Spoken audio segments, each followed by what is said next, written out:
President Bola Tinubu is expected back in Nigeria today after his working visit to Europe. Special advisor to President Tinubu on Information and Strategy, Bayo Onanuga, made the announcement in a brief post on his official X handle. President Tinubu departed Nigeria on the 2nd of April for Paris, France. And during the visit, he appraised his administration's midterm performance and assessed key milestones since assuming office. In an earlier statement, Mr. Onanuga emphasized that President Bola Tinubu remains fully engaged in Nigeria's governance despite being away. Even though he was away in Europe, he explained that the president left Paris for London and maintained constant communication with key government officials overseeing critical national matters, including directives to security chiefs to address emerging threats in some parts of the country. And the presidency has responded to comments made by founder of Citadel Global Community Church, Tunde Bakare, during his Easter Sunday sermon, where he criticized President Bola Tinubu's leadership style. Special advisor to the president on policy communication, Daniel Bola, acknowledged the clergyman's right to express his views. He mentioned that although the presidency differs on some of its positions, it appreciates the overall constructive intent of Pastor Bakare's message. Mr. Bola emphasized that President Tinubu is determined to deliver on the promise to the Nigerian people. And let's bring in political analyst Titilope Anifowose for more on this development. Thanks for joining us on the news this hour. Thank you very much. It's good to be here. Absolutely. So we understand that Mr. President is expected back in the country today. But I'm also sure that you're following all the backlash that greeted his France summit. Some have said the challenge is right here in Nigeria. His critics have been vocal about the fact that perhaps he should have returned when insecurity escalated in places like Benue and what's this other place now? Plateau. What are your thoughts in this regard? Well, first of all, I think it's very important for us to analyze exactly what our president is doing and what we have gained so far with his visitation to these places. Capital importation has increased, triple. Before now, Nigerians couldn't travel to UAE. Before now, we didn't even have the visa. Before now, we couldn't travel via Etihad, via Emirates Airlines. Before now, we didn't have those robust promise for investment in our country. Before now, we also didn't have ambassadors to man and manage our foreign policies in this country. Before now, Nigeria used to be the undisputable giant of Africa. Only in recent times have we now been able to live up to that title. Indeed, these security challenges are a big deal. However, we cannot mitigate the fact that there has been a reduction in these incidences and occurrences. And do not also forget that we do not just have a Minister of Defense, we now have a National Security Advisor. So is it for the president to now take up the responsibility of individuals who have the tactical, strategic, and professional skills to do this? Well, some say it's all about perception, that if the president isn't around and there's fire on the mountain, it sends a very wrong message. The president is one person. We have ministers, we have governors, we have legislators across.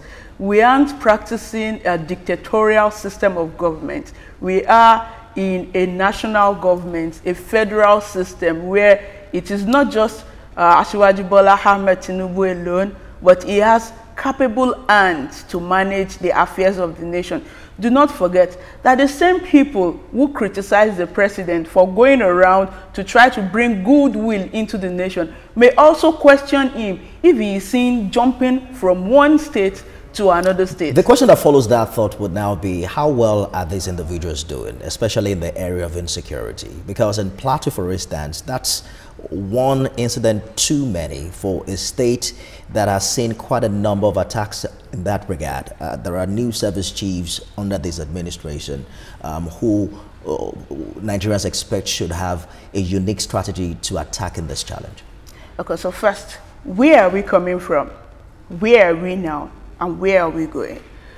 for the first time in the history of Nigeria, for the first time in recent times, we've been able to analyze and count our successes with reducing the occurrences of these insurgents. It is not just armed robbery.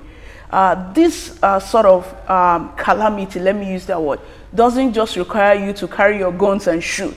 It requires a lot of strategy. And with the way they keep rearing their heads, we just have to keep on re-strategizing. So in my opinion, I think that we're doing well with dousing the tension. But you cannot score someone whom you haven't even given an examination to write.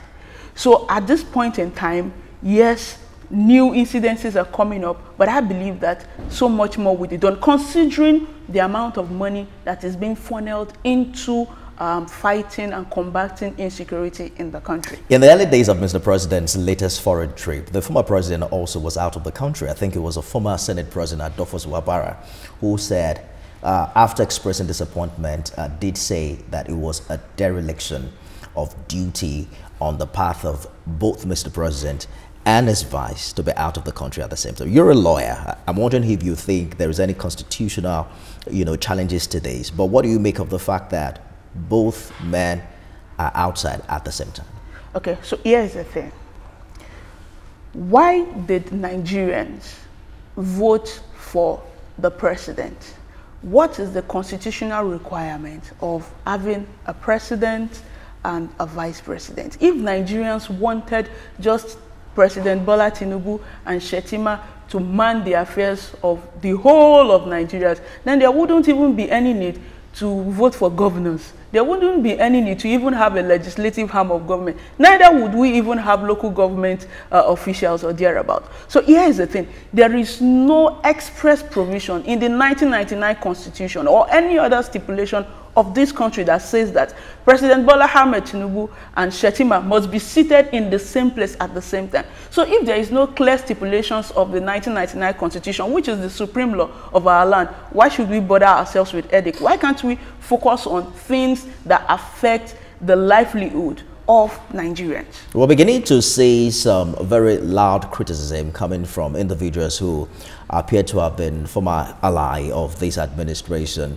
We saw the new coalition inspired by the former Kaduna State Governor and quite a number of people in that regard. Just recently, Pastor Tunde Bakare, who also, was I think was also wanted to become president on the platform of the APC, is also loudly criticizing this government.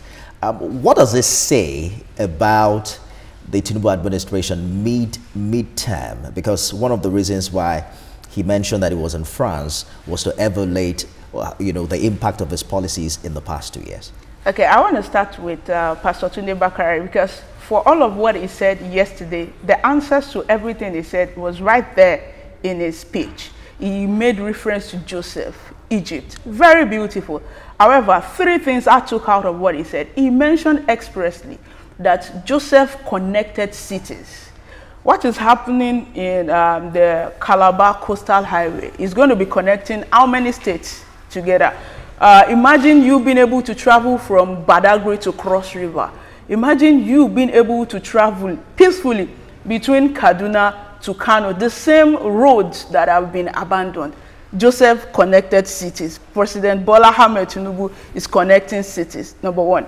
2, Pastor Tunde Bakare also spoke about taxation frugality and what have you. President Bola Ahmed Tinubu is at the forefront of reforming our taxation in Nigeria. Joseph did it. Tinubu is also doing the same thing right now. Pastor Tunde Bakare also spoke about reforms and increasing passion in the people. Today, over 52 billion naira is being funneled into education loan that's about 486,000 Nigerian students are benefiting from. Joseph did that. President Bola Tinubu is doing that. So for all of what Pastor Tunde Bakare... I can't remember Joseph sending anyone to school, though. No, Pastor Tunde Bakare made reference to Joseph, and he listed out these 3 things. Yeah. And this is 2025. So President Bola Tinubu is doing what Joseph did to make Egypt at the forefront of civilization back then. So it's no news. Now, about the coalition. First of all, yes, of course, APC is a result of a coalition. Beautiful. However, the question is, what exactly does this coalition stand to give the Nigerian people? I am a Nigerian. As a matter of fact, I think that tactically, are we going to do something such that the Southerners from Nigeria would not be able to have access to a possibility of an 8-year tenure? Or are we going to go back to giving the Northerners another new tenure of, is it 4 or 8? Good place to leave it. I think that the conversation is rife because we can't tell who the coalition is supporting. They might be supporting the Southerner, to further your point of view. But we'll continue this conversation subsequently. Titilope Anifowose, lawyer and political affairs analyst, thank you for joining us. Thank you very much.